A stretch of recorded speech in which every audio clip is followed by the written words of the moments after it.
ጸሎት ናይ ነፍስ ወከፍ ጸገም ኣብ ህይወትና ዘሎ መልሲ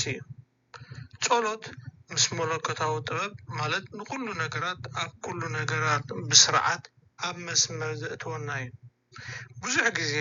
ካብ ጸሎት ድሕር ንብለሉ ምክንያት እንታይ እንተይልና በትውስን ዓቅምና ሓደ ኩነታት ተስፋ ዘይብሉ ስለዝመስለና እዩ ምስ ኣምላኽ ግና ዘይከኣል ነገር የለን ክፍታሕ ዘይከኣል ዝተሓላለኸ ነገር የለን ኣምላኽ እርቅን ምርዳእን ከምጽእ ዘይክእል ሰብኣዊ ዝምድና የለን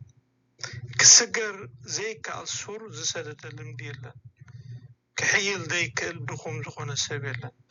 ክፍወስ ዘይክእል ድሓመመ ሰብ የለን ኣእምሮ ድማ ክበርህ ዘይክእል ድኹም ኣይኮነን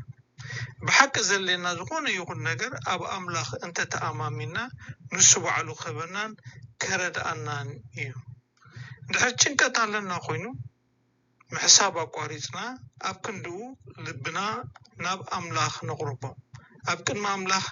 ክንሓስበሉን ክንሓተሉን ንፈትን ንፈውሲ ንፍቕሪ ጥበብን ሓይልን ንወከሶ ብምሉእ ልብና ጎይታ ኩሉ ኣብ ኢዱ ስለ ዝኾነ ፈጣሪ